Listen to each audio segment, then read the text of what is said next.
Hello दोस्तों। तो दोस्तों आज की इस वीडियो पर बात करने वाले हैं कि अगर आप कोई एयरटेल की सिम सेल करके आप पैसा अच्छा खासा अर्न करना चाहते हैं, अच्छा खासा पैसा कमाना चाहते हैं कि तो आप किस तरीके से कमाएंगे और एयरटेल का जो तो सिम सेल करने के लिए आप किस तरीके से मतलब चालू कर सकते हैं। एयरटेल की सिम सेल करना आप किस तरीके से चालू कर सकते हैं, ठीक है। तो मैं आपको यह बता दूं कि अगर आप सोच रहे हैं कि मैं एयरटेल की सिम केवल सेल करके अपना घर का खर्चा चला सकता हूं, तो दोस्तों ऐसा नहीं हो पाएगा, ठीक है। अगर आप यही सोच रहे हैं तो ऐसा आप सेल करके केवल एयरटेल की सिम सेल करके आप पैसा बोलो तो नहीं इतना कमा पाएंगे जो कि आप सोच रहे हैं कि मैं घर का खर्चा चला लूँ, इतना नहीं कर पाएंगे, ठीक है।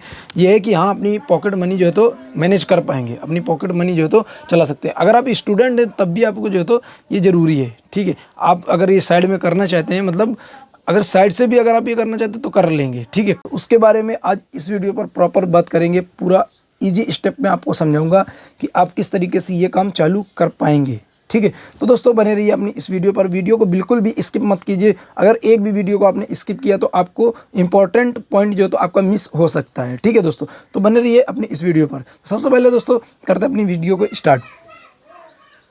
तो दोस्तों सबसे पहले बात करता हूं कि अगर आपको जो तो एयरटेल की सिम सेल करने का पूरा मन बन गया, यानी मोटो बन चुका है कि आप एयरटेल का सिम सेल करके पैसा कमा सकते हैं, ठीक है। तो उसके बारे में बताता हूं कि आपकी एज, ये बात मान के चलिए 18+ होना चाहिए सबसे पहले आपको ये काम चालू करने के लिए, मतलब 18 साल से ऊपर आपकी उम्र होना चाहिए, ठीक है। तो आप अगर स्टूडेंट हैं तब भी आप कर सकते हैं, ठीक है। उसके लिए आप एलिजिबल है, लेकिन आपका जो तो मतलब 18+ होना ज़रूरी है एज, ठीक है। तो उसके बाद में दोस्तों जैसे आपकी 18+ एज है, फिर आप जो तो अपना ये सिम सेल करना चाहते हैं, ठीक है। उसके अगर आप कम भी हैं तो आपको वो भी तरीका बता देंगे अपनी अगली वीडियो पर। अगर आपकी एज 18+ से कम है तो आप हमको कमेंट बॉक्स में बता दीजिए, तो उसके बारे में भी आपको अच्छे से नॉलेज दे देंगे कि आप किस तरीके से ये काम स्टार्ट कर सकते हैं, ठीक है। तो दोस्तों बताता हूँ सबसे पहले कि अगर आप 18+ हैं और आप ये काम स्टार्ट करना चाहते हैं, ठीक है, तो उसके लिए आपको सबसे पहले करना ये पड़ेगा कि आपको तो अपने एरिया के डिस्ट्रीब्यूटर के पास जाना है, ठीक है। जो एयरटेल का कोई डिस्ट्रीब्यूटर होता है, एयरटेल ऑफिस, ठीक है। तो आपको वहाँ पे जाना है एयरटेल ऑफिस में, उनसे कहना है सर हमें जो तो एक इटाप नंबर दे दीजिए, मतलब हमको जो तो एयरटेल का सिम सेल करना है प्लस मतलब रिचार्ज डालना है, ठीक है।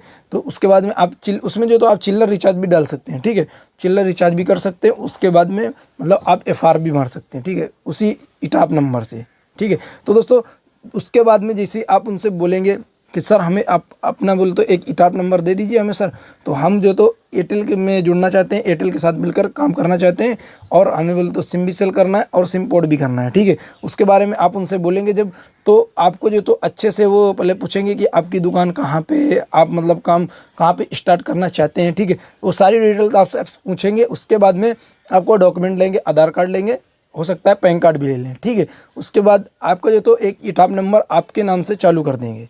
इटाप नंबर जैसे आपके नाम से चालू हो जाएगा, उसके बाद में आपको करना क्या पड़ेगा, तो जैसे आपका जैसे मान लीजिए आपका इटाप नंबर उसने चालू करके दे दिया, ठीक है, डिस्ट्रीब्यूटर ने।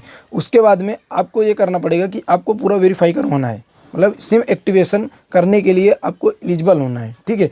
तो वेरीफाई होगा जैसे आप अपना मतलब आधार कार्ड लगा के सब कुछ अपना वेरीफाई कर लेंगे, ठीक है। उसके बाद में आपको अपनी दुकान से सिम सेल करना पड़ेगा, ठीक है। सिम सेल करने के लिए तो सबसे पहले जो तो आपको करना क्या है कि आपको ऐड परचेज बोले तो बैलेंस होता है, ठीक है। ऐड बैलेंस में आपको जाना है, वहाँ पे आपको खुद से परचेज कर लेना। अगर ऑप्शन आप में मतलब तो एलिजिबल है, यानी चालू है आपका वो ऑप्शन खुद से बैलेंस मतलब परचेज करने का, तो आप वहाँ से बैलेंस सबसे पहले ऐड कर लीजिए, ठीक है। उसके बाद में आप जो तो मतलब उसके बाद में जैसे आप बैलेंस ऐड कर चुके हैं, उसके बाद में आप सिम का एक्टिवेशन कर सकते हैं, ठीक है। सिम का एक्टिवेशन जैसे आप करेंगे, करने के बाद में आप FR मारेंगे, मतलब फर्स्ट रिचार्ज सबसे पहले जो जिसे आपका मतलब FR वो होता है, FR उसे कहते हैं जो मतलब आप जो तो पहला सिम निकाला, ठीक है, उसमें जो पहला रिचार्ज पड़ेगा सिम में, नई सिम ने आपने एक्टिवेशन किया या सिम को पोर्ट किया, ठीक है। उसके बाद में आपने उस पर पहला रिचार्ज मारा, तो जिसे आप उस सिम में पहला रिचार्ज मारेंगे उसी को FR कहते हैं, ठीक है। वो FR कैसा काम करता है, तो FR ये होता है कि जिसे आपने उसमें मारा FR रिचार्ज, उसके बाद में आपका जो तो आधा पैसा रिटर्न आ जाता है, ठीक है।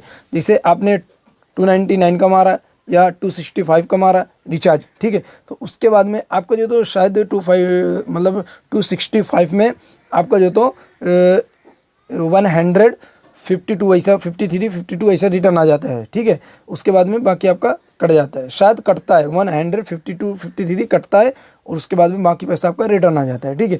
तो इस तरीके से आप मतलब उसको समझ सकते हैं। तो आपका मतलब आप दुकानदार अगर बन रहे हैं तो दुकानदार के लिए आप ईटाप नंबर ले रहे हैं तो आप अपने हिसाब से मतलब सिम सेल कर सकते हैं, कितने का भी आप सेल करें, कितने का मतलब आपको पड़ता है वो आप अपने हिसाब से ऐड कर सकते हैं, आप कितने का सेल करना चाहते हैं, ठीक है। तो आप अपने हिसाब से सेल कर सकते हैं, ठीक है। तो उसके बाद में आपको मतलब पोर्ट करने के लिए, पोर्ट करने वाला क्या रहेगा कि आपको पोर्ट करने के लिए मतलब उसी बैलेंस में हो जाएगा, पोर्ट करने के लिए आपका उसी बैलेंस में हो जाएगा। कैसा, आपने अगर एक एफ आर मारा तो आपको वो रिटर्न आएगा, ठीक है।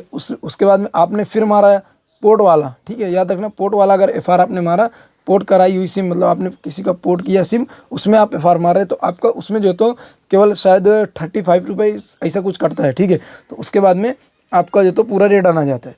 तो आप पोर्ट के भी अलग पैसे ले सकते हैं और आप जो तो नया सिम एक्टिवेट करने के अलग पैसे ले सकते हैं, ठीक है। तो उस हिसाब से आप जो तो कितने का आप लेते हैं नया सिम एक्टिवेट करने में, कितने पैसे लेते हैं आप सिम पोर्ट करने में, वो आपके ऊपर डिपेंड होता है, ठीक है। वो डिस्ट्रीब्यूटर आपको बताएगा नहीं, या डिस्ट्रीब्यूटर आपसे कहेगा नहीं कि सर आप इतने में आप सिम बोले तो सेल कीजिए या आप इतने लेकर पैसे पोर्ट कीजिए, वो कुछ नहीं आपको बताएगा। केवल आपको जो तो ईटाप नंबर दे देगा और आपको तरीका, हाँ ये कि आपको एक्टिवेशन करना बता देगा, ठीक है। एक्टिवेशन करना बताएगा वो आपको, मतलब चिल्लर रिचार्ज करना बताएगा, एफ आर करना बताएगा, ठीक है। ये सारी चीज़ें वो आपको बताएगा, ठीक है। तो दोस्तों आपको अगर ये वीडियो पसंद आई तो आप हमारी इस वीडियो को लाइक कीजिए और हमारे चैनल को सब्सक्राइब करना ना भूलें। तो दोस्तों